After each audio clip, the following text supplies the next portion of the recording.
Today we'll be looking at Rosanes against Anderssen in Breslau 1863. And this is another King's Gambit opening where I discussed the ideas behind the King's Gambit in the previous video where Rosanes played Anderssen and in the same place but in 1862. So here Rosanes starts with e4, e5, Anderssen, and then f4. So in the last game Anderssen played d5 so that after he takes d5, e4 so that this pawn stays blocking the f file. But here Anderssen takes on f4 trying to open the game up, and now there's many ways for white to continue this. The point is to develop these pieces and then play d4, bishop takes f4, and then make sure that after castling the rook can use this open f file. So you can play bishop c4 here, so that after queen to h4 check, king f1. So that bishop moved out of the way so that the king can move to f1, because if d4, queen to h4 check, and king to e2, that's bad for white because it blocks the bishop. The queen's also blocked, and after something like knight to you can bring out a lot of pieces, like maybe knight to f6, and then if knight to f3, then queen to h4. So white is cramped, and f3 takes f4, knight f3. That's the typical continuation. Then the task is to remove this pawn. So Anderssen protects it with g5. And even though this may weaken the king side for black, right now it's not much importance because white doesn't have any pieces and he can't get them out fast enough to take advantage of this weakened king side. So if white tries to do that after bishop c4, then black simply plays bishop g7, covering knight e5 to prevent any covering knight e5 to prevent any ideas of bishop takes f7, where this knight here can be really powerful. And now if h4, then h6, and then after h takes g5, h takes g5, the rook on h8 is protected. So white can't simply continue bishop c4. He has to remove this pawn most of all and be able to use the open f file. Otherwise the King's Gambit opening is a failure for white. So he'll play with h4 so that this is undermined. And after h6, then that's a mistake because of h takes g5, and now this pawn can't take because the rook takes. So after h4, Anderssen pushes the pawn to g4. Now the knight can go either to g5 or e5, and Rosanes opted for e5 here. Knight to g5 is another continuation because after h6, knight takes f7, king takes f7, queen takes g4, and black has to defend. Although honestly, this doesn't look very hard to defend. You just have to bring out the queen there to f6, covering. Although it's easier said than done, and as long as you can bring your pieces out to defend, you'll be okay. So after knight to e5, knight to f6, bishop to c4, and again that targets this square. But this is obviously blocked by d5, which Anderssen does in the game. Better would have been to play d4, so establishing the pawns in the center. After knight takes e4, then let's see, what could possibly be played here? Well, first of all, we have queen takes g4, so black simply can't take this pawn yet. he will try to chase the knight away, and also that protects g4. So then after knight d3, knight takes e4, bishop takes f4. So black is up a pawn. White has 6 and black has 7, but white has succeeded in removing this f pawn from the file, and now after bringing the rook onto f1, it can take advantage of the f file, so it's not blocked, and the squares on the king side are weak now, and white's able to bring his pieces into the game, so he'll have an easier game as compared to the previous variation with bishop c4. d5, e takes d5, bishop d6, so this is how the game continued. And now d4. So this threatens bishop takes f4, so Anderssen plays knight to h5. And now bishop to b5. Although castling is another option, so that after queen takes h4, there's pressure on this pawn. Now we can't play bishop takes f4 immediately because of g3, threatening mate, and also winning the bishop with rook to e8, rook to e1, and then queen to h2, king to f1, queen takes queen to h1 check, and then king to e2, followed by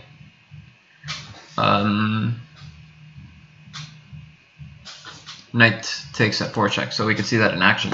So bishop takes f4, g3, rook e1, threatening something like knight to f3 check because of the discover check. So then queen to h2, king to f1, queen to h1, king to e2, queen to g2. This is a typical maneuver that is employed when you're kicking the king out of his safety and you have a pawn on g3 or g6 if you're white. Also was interesting, knight takes f4, king to d2 or king to d3, king to e3, although that wouldn't be good because of queen takes e1, queen takes e1, knight takes f2, knight takes g2, king to f3, or actually king to e2, knight takes e1, king takes e1, and these pass pawns are so dangerous. Also, we're up a rook, so black wins. And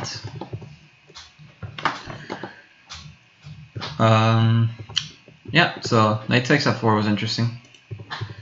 So after something like castles, queen takes h4, queen to e1, and this threatens a discover check, something like knight to g6 check, queen takes e1, rook takes e1 check, and then followed by knight takes h8. Here black takes on e1, rook takes e1, and then maybe castles, and black is okay here.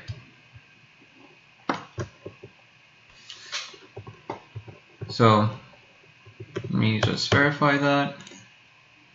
Yeah, black is totally okay after that move. Okay, so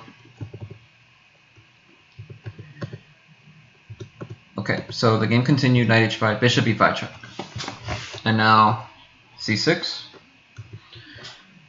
d takes c6, b takes c6, knight takes c6, knight takes c6, bishop takes c6, and it looks like black's losing a rook, but we have two bishops, a knight, and we're gonna get this rook into the game while white's rook and knight are sleeping. So after king to f8, bishop takes a8, knight to g3, and we're threatening to win a rook back. But now white can't castle, even though he's a rook down. But really he's down, even though we're down a rook, but really he's the one that's down a rook and a knight. Because, oh, and also a bishop, because we're going to play king to g7 followed by rook to e8. Here I would opt for king to f2, because after king f2, knight takes h1, queen takes h1, and now queen to f6. So we're getting all of our pieces into the game, and basically black is doing just fine here, even though he's down the exchange, because he has all of the pieces into play.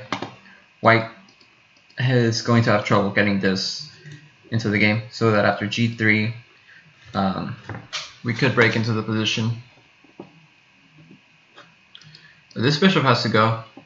Maybe he'll play bishop to c6 or c3, and we could just take advantage of the light squares. The plan is to get this rook into the game, so after that we'll have a compensation and also a comfortable advantage. But here white played rook h2, which just doesn't look good. First of all, this bishop is looking at the rook, and this rook doesn't belong here. It's not doing anything. So black takes advantage after bishop to f5, bishop d5, getting the bishop out the way after this discovered attack. But better here was bishop c6, because this interferes with the plan of king g7 and rook d8, buying him time. But if bishop f5, bishop d5, king g7, knight c3, rook e8 check.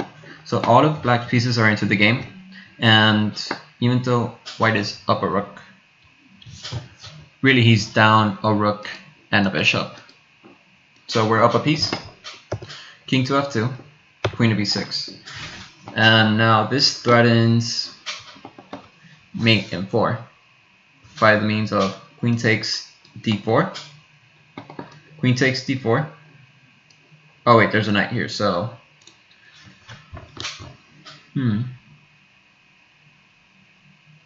so yeah, this knight is annoying. Knight to a4, queen to a6. After queen b6, though, we do have a threat. Can you find it?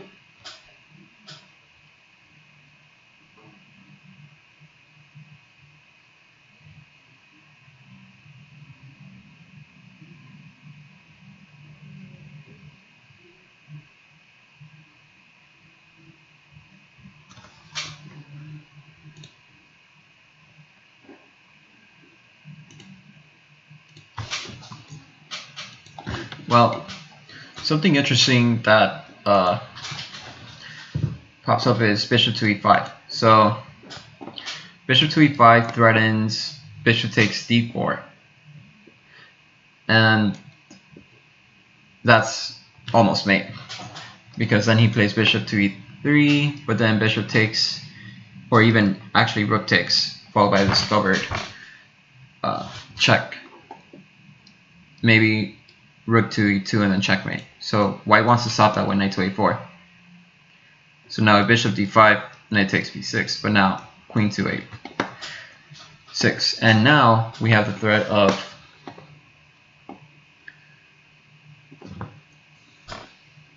queen to e2, queen takes e2, rook takes e2, king to g1, rook to e1, king to f2, rook g1 checkmate. And this is an interesting checkmating pattern with the pawn, knight, and the rook here. It's a common mating pattern.